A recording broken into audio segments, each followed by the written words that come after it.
नमस्कार छात्रों, मैं केशव सिंह। मैं आज आपको क्लास 10th मैथ का जो आपका सेट चल रहा है 2022 का, ठीक है। सेट 2 है, ठीक है। आपको सेट 1 आपको कंप्लीट कर दो। आपका सेट 2 है 2022 का, ठीक है। इसे आप देखिए AW कोड है, ठीक है। इससे पहले आपको सेट 1 और 2023 के सेट कंप्लीट कर चुका, तो ये आपका सेट 2 है, ठीक है। इसे देखिए क्वेश्चन नंबर 1 आपसे क्या कहा, आपसे कहा है संख्या 156 का अभाज्य गुणनखंड होगा, ठीक है। आपको 156 को काटने हैं। देखिए किस हिसाब से काटोगे, देखिए छात्रों 156 के अभाज्य गुणनखंड आपसे पूछे हैं। देखिए 2 सत्ते 14, 2 8 16, फिर 2 3 6, इनसे एक बचे 2 ने 18। आपसे 3 काटो, 3 का 3, 3 त्रिके 9। फिर देखिए अब 13 से काटो, 13। अब आप देखिए 2 गुणे 2 गुणे 3 गुणे में 13, मतलब 2 की घात 2 है गुणे 3 गुणे 13 है इसका अभाज्य गुणनखंड, ठीक है। देखिए अभाज्य गुणनखंड 2 की घात 2 है, 2 की घात 2 3, ये आपका सही है, बी सही है इसका, ठीक है। अब देखिए अब आपसे कहा है क्वेश्चन नंबर खा इसी का सेक थीटा बराबर 2 थीटा का मान होगा। देखिए छात्रों, अगर आपको मालूम होगा सेक थीटा बराबर देखिए सेक थीटा बराबर 2, तो फिर देखिए सेक में ये मान किसका है आपको मालूम है, ये आपका सेक 60 का मान है, ठीक है। आप इससे इसे कैंसिल करिए, थीटा बराबर 60 आंसर है। बस यही आपको करने हैं, ठीक है। थीटा बराबर 60 देखिए ये आपका इसका थर्ड सही है, ठीक है। अब देखिए क्वेश्चन नंबर गा इसी का आपसे क्या कहा, इसी के गा में देखिए गा ये है आपका यदि दो घात समीकरण 3x² माइनस के 12x प्लस m बराबर 0 के मूल बराबर है तो m का मान ज्ञात कीजिए। देखिए अगर इसके मूल बराबर हैं, देखिए छात्रों का इसके मूल बराबर हैं, आपसे कहा है देखिए 3x² माइनस के 12x प्लस के m बराबर में 0। अगर इसके मूल बराबर तो देखिए मूल बराबर हैं, मूल बराबर हैं तो आपको मालूम होगा b² माइनस के 4ac बराबर में 0 होगा, ठीक है। तो इसमें a बराबर आपके पास 3 है, b बराबर आपके पास माइनस के 12 है और c बराबर आपके पास m है, ठीक है। इसमें आप मान रखिए b² जगह आप देखिए माइनस के 12 का वर्ग, फिर 4ac a की जगह पर 3 है, c की जगह पर m है, बराबर में 0 होगा क्योंकि मूल बराबर हैं। 12 के बार 144, ये भी 4 3 12 बराबर में 0। अब इसको चलो उधर भेज दे तो 12m माइनस के बराबर में होगी माइनस के 144।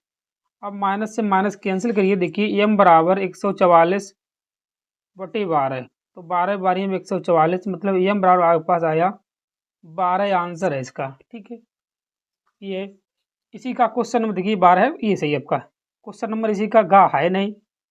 अब इसका डाम है 1 से 10 तक के धनात्मक सम संख्याओं का समांतर माध्य ज्ञात कीजिए। देखिए 1 से 10 तक के सम संख्याएं लिखिए पहले। अब देखिए सम संख्याएं, देखिए 1 से 10 तक सम संख्याएं क्या होती हैं, 2 2 4 6 8, ठीक है। ये आपकी सम संख्याएं 1 से 10 तक, ठीक है। 10, ठीक है। कितनी संख्या है, सॉरी संख्या आपके पास है कितनी, 5 है, ठीक है। आपसे पूछा क्या पूछा, देखिए समांतर माध्य आपसे पूछा क्या होता है समांतर माध्य बराबर। देखिए छात्रों समांतर माध्य बराबर मालूम होगा आपको सभी पदों का योग, सभी पदों का योग बटे पदों की संख्या, पदों की संख्या, ठीक है। पद कितने आपके पास, 2 हैं 4 हैं 6 हैं 8 है और पास 10 है। कितने पद आपके पास है, 5 है, ठीक है। अब देखिए 6 4 देखो 6 6 2 8 और 6 4 10 2 12, इसे आप जोड़िए। देखिए ये आपके पास 20 30, ये आपका 30 होगा, 5 छक्के 30, आपका 6 आंसर है, मतलब इसका आंसर आपका सही है, 6 थर्ड सही है। अब आपसे कहा देखिए क्वेश्चन नंबर इसी का 4, आपसे कहा बिंदु P और Q इतना दिया है, इसकी बीज दूरी 10 मात्र है, तो आप बाई का मान आपसे पूछा। देखिए छात्रों अगर बाई का मान आपसे पूछा है इसका, ठीक है, तब इसे देखिए पहले आप बाई के मान के लिए इसका आपको क्या करने, देखिए बाई का मान आपसे पूछा है, इसका आपको बिंदु दिए हैं, बिंदु बिंदु आपके पास है P बराबर -2 अब आपके पास Q के मान है 10, दूरी कितनी आपको दी, दूरी 10 मात्रक है, 10। ये आपका x1 है, ये आपका y1 है, ये आपका x2 है, ये आपका y2 है, ठीक है। अब देखिए आपका सूत्र होता है under root x2 minus x1 का होल वर्ग प्लस y2 माइनस y1 का होल वर्ग बराबर में दूरी का फार्मूला होता है ये आपका। जो आपको मान दिए हैं वो रख दीजिए। अब देखिए x2 की जगह आप रखिए आप 10 माइनस के 2 का वर्ग प्लस देखिए y2 की जगह आपके पास y है माइनस के y1 माइनस 3 तो प्लस के 3 हो जाए, दूरी आपकी 10 है। आप दोनों बच्चों को वर्ग करिए, ठीक है। जब दोनों बच्चों को वर्ग करोगे, देखिए दोनों बच्चों का वर्ग, दोनों बच्चों का वर्ग करने पर, ठीक है। जब आप वर्ग करो ध्यान दियो, पहले ध्यान दियो, ये आपका रूट घट जाए, 10 में 2 जाए आपके 8 बचे, ये आपका y प्लस 3 का होल वर्ग रहे, ठीक है। इसका आपका वर्ग हुई 10 का वर्ग। अब आपको मालूम होगा छात्रों कि 8 का वर्ग 64 होता है, इसे आप जीव कितनी बनने दीजिए, y प्लस 3 का होल वर्ग बराबर 10 का वर्ग 100 होता है। अब 64 को उधर भेज दिए, y प्लस 3 का होल वर्ग बराबर में 100 माइनस के 64, 100 माइनस के 64 कितने आपके बचे, आपके जो बचे 36 बचे हैं।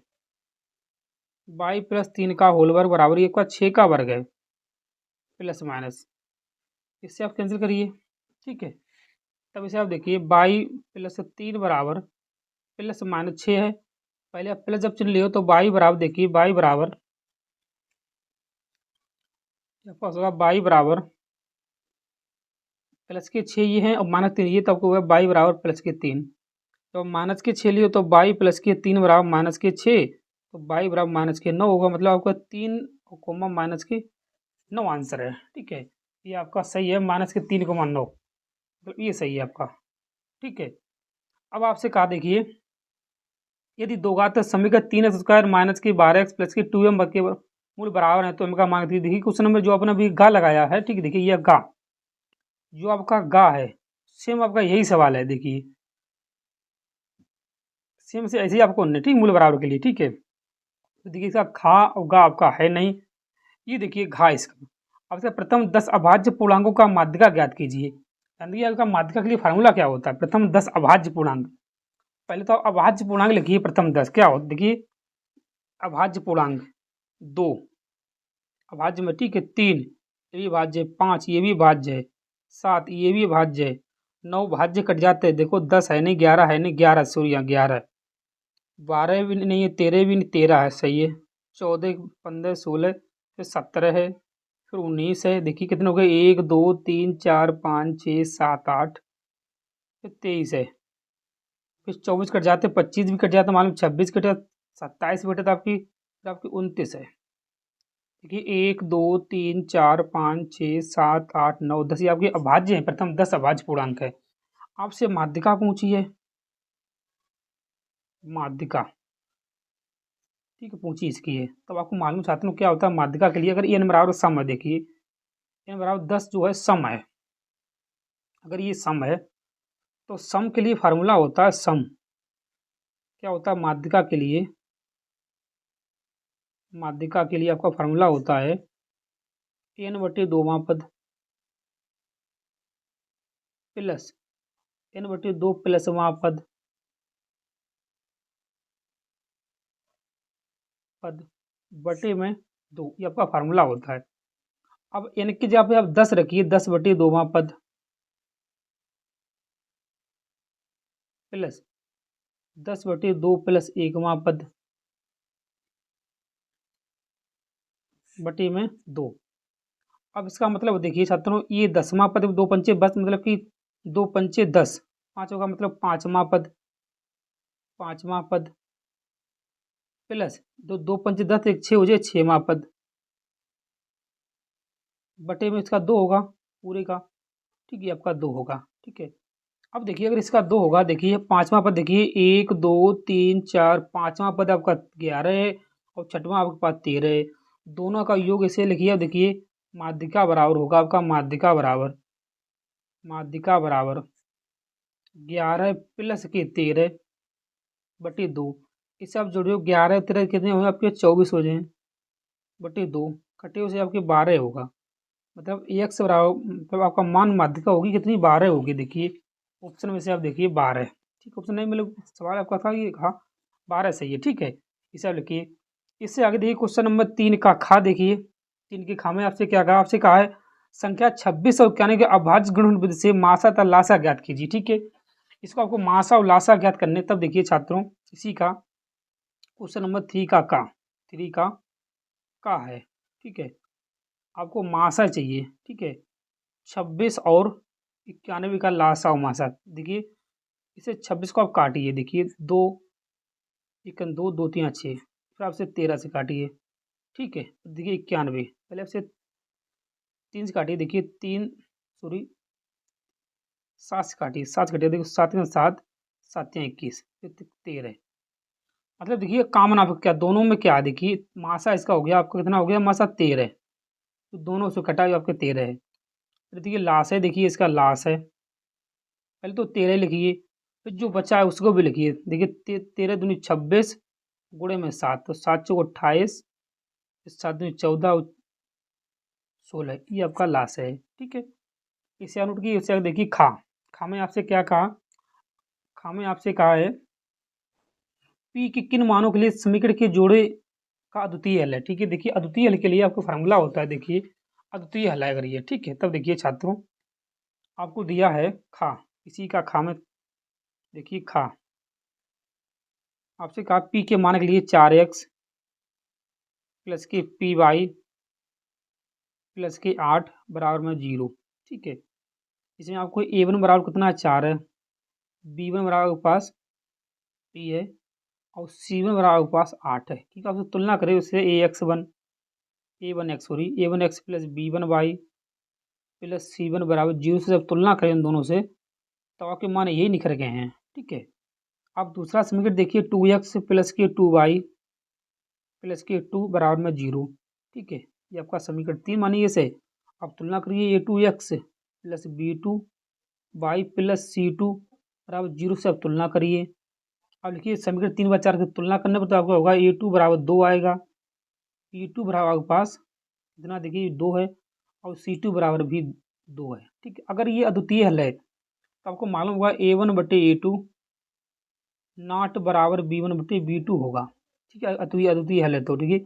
अब a1 जगह पे आप 4 रखिए, a2 जगह पे आप 2 रखिए, नॉट बराबर साइन लगाइए, ठीक है। अब b1 जगह पे आप p लिखिए, b2 जगह पे आप 2 लिखिए, ठीक है।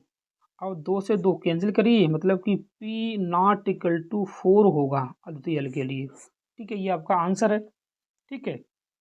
इसी के आगे देखिए क्वेश्चन नंबर है आपका ये है नहीं सिलेबस में आपके, ठीक है।